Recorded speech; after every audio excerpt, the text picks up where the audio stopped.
오늘 증거할 말씀은 조금 난해한 부분인데요. 그래서 그동안 외면하기도 하고 회피하면서 이 말씀을 증거하기를 꺼려하였던 내용입니다. 이것은 사변적이고 신학적이어서 그렇게 중요하게 생각되지가 않았습니다. 그러나 이때 조금 우리에게 생각할 수 있는 부분이 있는 것 같아서 오늘 주어진 이 구원 여정의 말씀을 따라서 이 내용을 여러분들에게 증거해 보고자 합니다. 오늘 증거할 내용은 개혁주의 언약 신학과 개혁주의 복음주의가 가지고 있는 중생의 차이에 관한 것입니다. 개혁주의 언약 신약은 중생을 믿음 이전에 이루어지는 것으로 주장합니다. 구원 얻는 믿음, 회개, 이것은 바로 중생의 효과라고 말하는 것이 개혁주의 언약 신학입니다. 그런데 개혁주의적 복음주의는 믿음 다음에 믿음에 대한 응답으로 중생이 이루어진다라고 말합니다.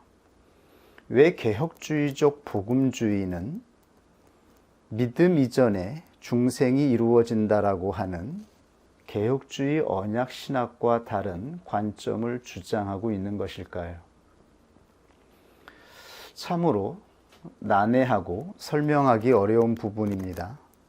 그러나 우리의 교재를 찬찬히 살펴볼 때에 이 저자의 의도가 조금 이해가 되는 것 같아서 한번 여러분들에게 증거해 보도록 하겠습니다. 이것은 형식과 본질에 관한 문제이기도 합니다.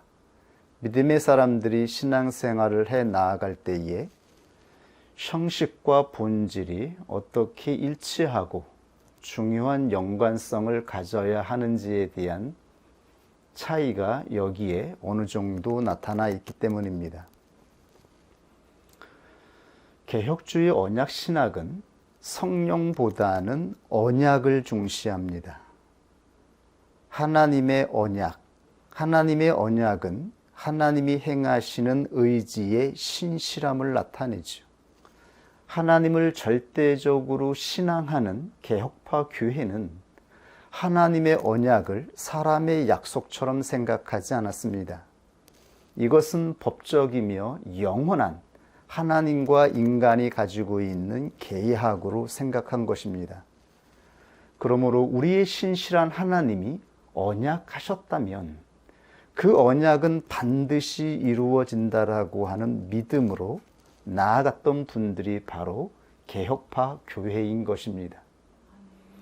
그러므로 이들은 믿음이 하나님의 언약 안에서 이루어진 것으로 보는 것입니다. 오늘 본문의 성경은 이렇게 증거하고 있습니다. 저를 믿는 자마다 영생을 얻게 하려 하심이니라. 예수님이 이 땅에 오신 것은 세상을 심판하려 하심이 아니라 저를 믿는 자마다 영생을 얻게 하려 하심이라 말씀하였습니다. 그렇습니다. 모든 사람은 예수 그리스도를 믿음으로 말미암아 구원을 받는 것이며 그들에게 영생이 주어지는 것입니다. 그렇다면 이 믿음은 어떠한 믿음입니까? 아르미니우스 주의자들이 주장하는 것처럼 인간이 스스로 가지고 있는 자기의 의지의 믿음인가요? 사람이 스스로 나타낼 수 있는 의지인가요? 이미 우리는 성경을 통하여 인간이 어떻게 타락했으며 어떻게 가망이 없는지 행위 언약을 통해서 확인하였습니다. 행위 언약은 하나님과 아담이 맺은 언약입니다.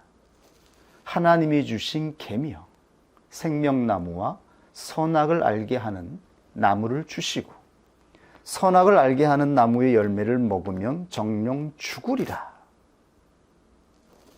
이 계명을 지키면 구원을 얻을 것이되 이 계명을 어기면 심판을 받게 될 것이라고 말씀하였습니다. 이 계명을 따라 이 계약을 따라 인간은 타락하고 부패하여 심판에 이르게 되었습니다. 그러나 하나님은 자비롭고 은혜로우셔서 인간을 심판 가운데 구원하여 주시기 위해서 은혜 언약을 맺으셨습니다. 아브라함을 통해, 이삭을 통해, 야곱을 통해, 요셉을 통해 믿음으로 구원을 받게 되어지는 은혜 언약을 말씀하여 주신 것이죠. 그리고 그 실상으로 예수 그리스도를 이 땅에 보내어 주셔서 예수 그리스도를 믿는 모든 사람은 구원을 얻을 것이라고 은혜 언약을 선포하여 주신 것입니다. 이것이 은혜 언약입니다. 그렇다면 예수 그리스도를 믿는 이 믿음의 정체는 무엇입니까? 타락한 인간이 스스로의 의지로, 스스로의 행위로 하나님을 찾아 나아갈 수 있단 말입니까? 우리는 성경을 통해서 그것이 불가능하다는 것, 전적으로 무능력하다라는 것을 확인하였습니다. 그러므로 이 믿음은 중생의 영이 임한 자에게 이루어지는 중생의 효과라고 하는 것을 개혁파 교회는 성경을 통해서 확인하고 가르쳤던 것입니다. 믿음으로 구원을 얻는, 이 구원 얻는 믿음은 사람의 의지가 아니라 중생의 영이 임한 택함을 입은 자에게 주어지는 믿음임을 확실하게 믿고 가르쳤던 것이죠. 그러므로 믿음보다 먼저 중생이 우선한다라고 가르쳤던 것입니다. 그런데 이 언약 신학을 따라서 우리가 생각해야 보아야 할 문제가 발생하였습니다. 그것은 개혁파 교회에서 행하는 유아 세례에 관한 것입니다. 유아 세례, 로마 가톨릭이 행했던 세례적 중생과 개혁교회에서 행하는 유아 세례의 차이점이 무엇입니까? 로마 가톨릭 교회는 세례를 통하여 중생한다라고 가르치죠. 유아들도 세례를 통하여 중생한다라고 믿고 가르치고 있습니다. 그렇다면 로마 교회에서 개혁한 개혁교회는 왜 유아 세례를 행하는 것일까요? 개혁파 교사들은 이제 유아 세례를 거듭나기 위해서 행하는 세례가 아니라 거듭남의 씨, 중생의 씨가 있다라고 하는 것을 확증하는 의미로 유아 세례를 행하였던 것입니다. 하나님은 언약을 따라 택함을 입은 자녀들에게 할례를 행하게 하셨습니다. 그러므로 택함을 받은 자녀들도 하나님의 중생의 영역에 있는 자들임을 하나님은 말씀하셨던 것으로 이해한 것입니다. 이것을 하나님의 언약으로 이해한 것입니다. 기독교 공동체 안에서 행해지는 세례식을 태어난 유아를 포함하여서 택함받은 이들 속에 하나님이 역사하시는 언약적 은혜의 징표 내지 약속으로 받은 것입니다. 여기에 대해 개혁주의적 복음주의는 관심을 가지고 조금 염려하는 마음으로 바라보고 있는 것 같습니다. 유아 세례. 과연 이 유아 세례가 하나님의 언약 신학 안에서 받아들일 수 있는 것일까? 그러므로 믿음 이전에 중생한다라고 하는 이 중생의 교리를 통하여서 유아들이 하나님의 전적인 은혜로 중생할 수 있다라고 하는 이 믿음으로 행해지는 유아 세례가 정당한가라고 하는 것을 우리는 생각해 보아야 하는 것이죠. 칼빈은 이렇게 말했습니다. 아직 태어나지 않은 세례 요한이 어머니 뱃속, 엘리사벳의 뱃속에서 성령 충만하였던 것처럼 하나님은 하나님의 복음의 말씀을 듣지 않은 자들에게도 하나님의 전적인 능력의 역사로 중생케 할 수 있다라고 증거하였습니다. 저는 이것을 믿습니다. 우리 교회에 어렸을 적에 중생한 중생자가 있기 때문입니다. 아멘. 우리는 이 선물을 가지고 있는 자들입니다. 그러므로 하나님은 복음을 듣기 전, 믿음을 갖기 전에 먼저 중생의 영을 통하여 한 영혼을 중생시킬 수 있다라고 하는 것을 믿습니다. 아멘. 그러나 그렇다고 해서 택함을 받은 모든 사람들의 자녀들이 다 중생하는 것일까요? 이것은 조금 다른 문제이죠. 하나님의 신실한 언약을 믿고 신뢰하는 충성스러운 택자들이 하나님의 언약을 신뢰하는 마음으로 유아 세례를 행했습니다. 그리고 그들은 자기의 자녀들도 중생자 안에 있음을 나타내는 것을 기뻐하였습니다. 저는 이 의미를 이제 조금 분명하게 이해할 수 있을 것 같습니다. 왜 하나님께서 구약의 믿음의 사람들의 자녀들에게 할례를 행하게 했을까? 할례를 행했다라고 해서 그들이 모두 중생하게 되는 것은 아니었죠. 그러나 믿음의 가족 안에 하나님은 중생의 씨를 유산으로 주셔서 택함을 받은 자들의 자녀들을 통하여서 중생의 씨가 운반되게 하셨습니다. 저는 이것을 믿습니다. 하나님의 전적인 의지와 능력으로 유아라 할지라도 뱃속에 있는 태아라 할지라도 하나님은 중생케 하실 것입니다. 그리고 택함을 입은 자들의 자녀들에게 할례를 행하게 하신 이유는 그들이 중생자라고 하는 표지라기보다는 하나님은 중생자가 살아가는 인생 전체를 중생자의 표식으로 구별하기를 원했다라고 믿습니다. 이제 중생자는 하나님의 능력으로 받은 이 생명을 구별하는 자로 살아가는 인생으로 구분된 것입니다.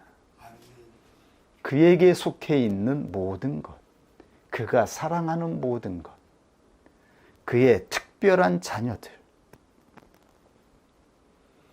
이 모든 중생자에게 속해 있는, 즉 중생자의 의지에 속해 있는 모든 것들을 구별해야 하는 것이죠. 거룩한 것으로, 하나님께 속한 것으로 구별해야 함을 나타낸다라고 저는 믿습니다. 어쨌든 개혁파 언약신학에서는 믿음보다 중생이 앞선다라고 고백하고 있습니다. 그러므로 루이스 벌코프도 중생의 뿌리를 두지 않은 회심은 전혀 참된 회심이 아니다라고 말하였습니다. 구원 얻는 믿음과 회심은 중생으로 말미암아 나타난 것이라고 모두 고백하고 가르친 것입니다. 개혁파 교회의 교사인 쉐드도 성령께서 회심과 거룩의 영으로 임하는 것은 중생의 영으로 임하시는 이후의 일이라고 증거하였던 것입니다. 그렇다면 개혁주의적 복음주의는 구원 얻는 믿음의 정체를 무엇이라고 설명할까요? 개혁주의적 복음주의는 이 믿음은 성령의 내적인 부르심으로 말미암아 효과된 것이라고 증거합니다. 그러므로 개혁주의 언약 신학과 개혁주의적 복음주의는 중생이 모두 하나님의 전적인 의지의 역사임을 믿습니다. 동일하게 중생은 전적인 하나님의 역사임을 증거합니다. 아멘. 단지 그 순서만 다른 입장을 가지고 있는 것이죠. 그것은 개혁주의적 복음주의는 언약보다는 성령의 살아있는 역사를 증거하기 위함입니다.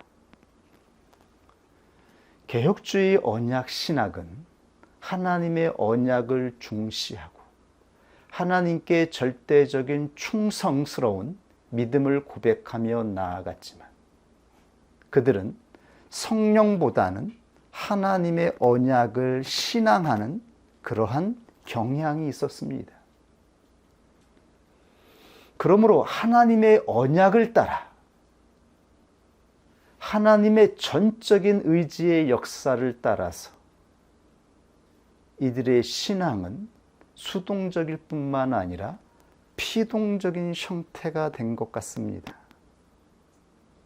그리고 유아 세례를 통하여 하나님이 온전하게 보증하지 않은 그 유아가 중생했다라고 믿는 이 형식을 본질적으로 받아들이는 입장이 있었던 것이 아닌가. 그러므로 개혁주의 언약 신학은 점점 생명과 살아있는 성령의 역사를 상실하게 되었던 것으로 저는 개인적으로 생각합니다. 저희 교회는 유아 세례를 행하지 않습니다. 아직 거기에 대해 확신할 수가 없기 때문입니다. 이것이 정말 하나님께서 원하시는 뜻인지, 하나님의 말씀에 확실한 것인지 확증할 수가 없기 때문입니다. 이것은 제 개인적인 믿음입니다. 우리는 성령의 살아있는 역사를 신앙합니다. 성령은 하나님의 영으로 한 사람 한 사람을 부르셔서 중생케 하시고 믿음과 회심을 통하여 우리가 구원의 여정을 걸어갈 수 있도록 인도하는 영임을 고백합니다. 아멘.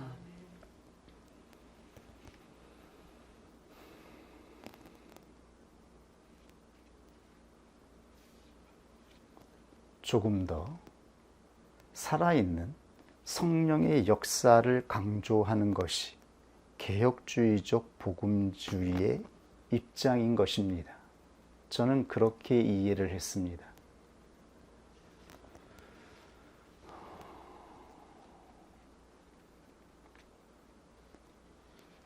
형식과 본질에 대하여 우리들의 생각이 어떻게 형식적이 될 수 있는지, 신실한 믿음의 사람들이 어떻게 형식적인 교회를 만들 수 있는지, 왜 개혁주의 언약신학 교회가 점점 그 힘을 잃어가고 있는지, 왜 성령의 역사를 경험하지 못하고 있는지 우리는 생각해 보아야 합니다. 그러므로 성령이 역사했던 시대 조지 휘필드나 찰스 스펄전은 세례적 중생을 강력하게 부인하였죠. 하나님의 살아있는 성령의 역사를 선포하였습니다. 그때 개혁교회가 부흥되고 흥황하였습니다. 살아있는 성령의 역사를 목격하고 경험하는 교회였기 때문입니다. 저는 우리가 살아있는 성령의 역사를 믿고 신앙하는 교회가 되기를 원합니다. 아멘. 우리 교회는 놀라운 증거를 가지고 있습니다.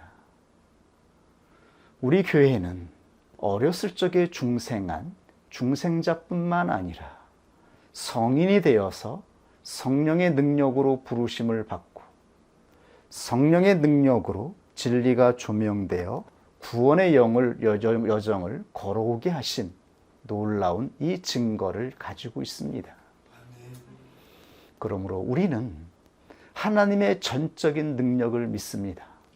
하나님의 전적인 의지로 한 사람이 중생하여 믿음과 회심으로 그가 예수 그리스도를 믿는 믿음으로 완전한 믿음으로 나아가기까지 거듭난다라고 하는 것을 믿는 자들입니다. 이 믿음을 우리는 지키는 자가 될 수 있기를 원합니다. 단 우리가 조심해야 할 것은 아르미니우스주의자들이 주장하는 능동의지입니다. 하나님이 중생케 하시는 의지에 협력할 수 있다라고 말하는 이들의 협력 의지를 조심해야 하는 것이죠.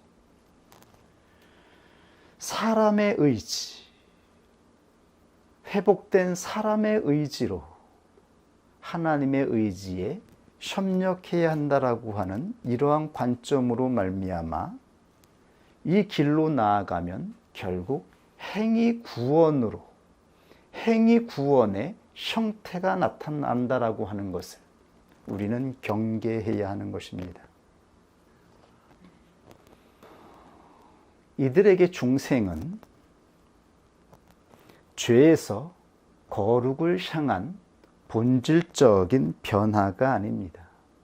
이들의 목적은 도덕적인 변화에 있습니다. 이들은 도덕적인 삶을 목적합니다. 그리고 인생의 가치가 목적 있는 삶에 있다라고 주장하게 됩니다. 목적 있는 삶에 가치가 있다라고 하는 이 의미의 본질이 어디에 있을까요? 그들이 말하는 목적은 그 본질에 사람의 의지가 있는 것입니다.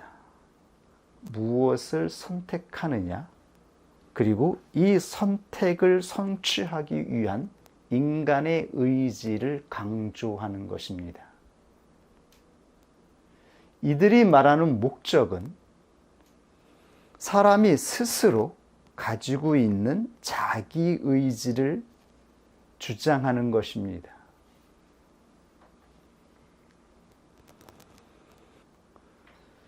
그런데 참으로 묘하지요. 이들의 주장을 따라가다 보면 결국 성경의 증거에 일치되는 것이 아니라 세상에서 말하는 관념에 일치하게 됩니다. 세상의 진리를 찾는 구도자들이 있습니다. 하나님을 부인하고 하나님을 믿지 않는 무신론자들이 있습니다. 이 무신론자들이 주장하는 것이 무엇인지 아십니까?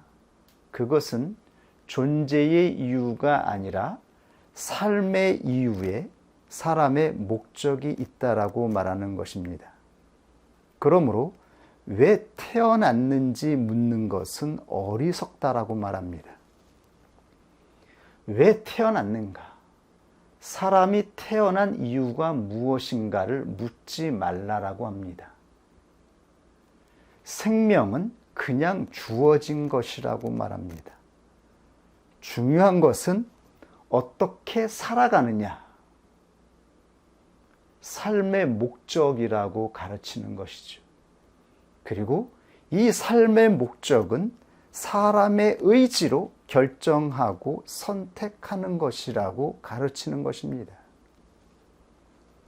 이들은 신을 믿지 않습니다. 하나님을 부인합니다. 하나님을 부인하고 신을 부인하는 모든 사람들은 존재의 이유가 아니라 삶의 이유를 묻습니다. 어떻게 살아가야 하느냐? 그리고 그 본질은 사람의 의지에 있다라고 가르치는 것입니다. 사람의 의지로 선택하는 것이 생의 목적이며 그것이 가치이며 그것이 선이라고 말을 하는 것입니다. 이것은 아르미니우스주의자들이 주장하는 결과와 동일한 결과에 도달하게 되는 것이죠. 결국 인간의 의지로 선택하는 것, 그것이 목적이며 그것이 인생의 의미라고 가르치게 되는 것입니다. 하나님의 의지를 부인하기 때문입니다. 우리를 부르시고 택하신 하나님의 의지가 있다라고 하는 것을 부정하는 자들은 결국 자기의 의지가 모든 것이 되는 것입니다. 사람의 의지를 본질로 생각하고 주장하게 되어지면 결국 하나님을 부인하게 되는 것입니다. 이것이 기독교가 가지고 있는 고유성입니다. 기독교는 그 어떠한 의미에서도 타 종교와 일치하지 않습니다. 타 종교와 연합할 수 없습니다. 이것이 기독교가 가지고 있는 특별한 고유성입니다. 하나님의 의지를 신앙하기 때문입니다. 하나님의 의지로 말미암아 성령을 통하여 중생한 자의 특별한 믿음이기 때문입니다. 하나님의 의지로 중생한 자들은 본성의 씨로 건설된 이 세상의 그 어떠한 것과도 연합할 수 없습니다. 그래서 진정한 그리스도인들은 고립되는 것입니다. 세상과 타협할 수 없기 때문입니다. 세상에서 주장하는 그 어떠한 관념과도 함께 할 수 없기 때문인 것입니다. 기독교인은 하나님의 인격적인 의지를 신앙하며 전적인 하나님의 그 의지로 타락한 우리 안에 놀라운 새 생명이 창조된 것을 경험하고 신앙하는 자들입니다. 그리고 이 생명으로 말미암아 발생한 믿음, 그리고 회심, 그리고 하나님을 향하여 나아가고자 하는 이 의지가 우리 자신의 본성에서 나오는 의지가 아님을 분명하게 알고 있기 때문입니다. 우리 자신의 의지로는 절대로 우리의 본성적인 길에서 벗어날 수 없다라고 하는 것을 분명하게 알기 때문입니다. 그러므로 우리는 고유한 길을 걸어가게 되는 것입니다. 세상과 타협할 수 없는 그들이 비록 우리를 배타적으로 비난하고 핍박한다 할지라도 그들의 길과 우리의 길이 전혀 다른 길이라고 하는 것을 알기에 연합할 수가 없는 것이죠. 그러나 아르미니우스주의자들이 주장하는 인간의 의지를 조금이라도 우리가 강조하고 의지하는 순간 이 협력 의지는 하나님의 의지를 배제하고 자기의 선을 따라 자기의 의를 따라 나아가게 될 때에 결국 그것은 본성적인 길로 향하게 되는 것입니다. 그래서 타 종교의 길과 만나게 되는 것이죠. 우리는 이것을 경계해야 하는 것이죠. 우리는 우리의 의지를 항상 하나님 앞에 신뢰로, 순종하는 자로, 참여하는 의지임을 잊지 않고 명심해야 하는 것입니다. 요한복음 3장 15절 이하의 말씀으로 오늘 말씀을 마무리하겠습니다. 이는 저를 믿는 자마다 영생을 얻게 하려 하심이니라. 하나님이 세상을 이처럼 사랑하사 독생자를 주셨으니 이는 저를 믿는 자마다 멸망치 않고 영생을 얻게 하려 하심이니라. 여기서 영생을 얻는, 구원 얻는 믿음은 중생자의 믿음을 의미하고 있습니다. 그리고 이 중생은 성령의 전적인 의지로 거듭나는 것입니다. 성령의 역사로 어느 순간 우리는 중생하게 되는 것입니다. 하나님을 전혀 감각하지 못하고 살아가던 우리의 인생에서 어느 순간 하나님이 의식되고 감각되어서 그 앞에 부복하게 되어질 때에 그 의지는 중생의 영이 임하여서 이루어진 것입니다. 중생이 아니고서는 하나님을 신앙하는 신뢰의 의지가 발생할 수 없기 때문입니다. 이 믿음으로 영생을 얻는 것입니다. 영생은 영원한 생명이며 현재를 포함하는 것이라고 저는 믿습니다. 지금부터 시작되는 영생, 이것은 구원 얻는 여정인 것입니다. 세상과 분리되어서 하나님의 영을 따라가는 구별된 삶을 살아가는 것, 이것이 영원한 영생의 길임을 믿습니다. 세상에서 말하는 그 어떠한 길과도 타협할 수 없고 연합할 수 없는 고유한 길을 걸어가는 것, 이것이 영생의 실제임을 믿습니다. 이렇게 영원한 생명에 들어가게 될 것입니다.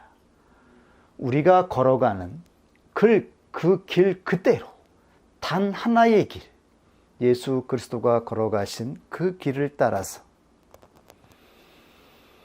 그리스도께서 마련하신 그 거처, 영원한 나라에 들어가게 될 것임을 믿습니다. 이 증거를 가지고 살아가는 자가 될 수 있기를 원합니다. 살아있는 하나님을 고백하고 증거하는 자로 우리의 인생을 나타낼 수 있기를 원합니다. 같이 하나님 말씀 앞에 기도하겠습니다.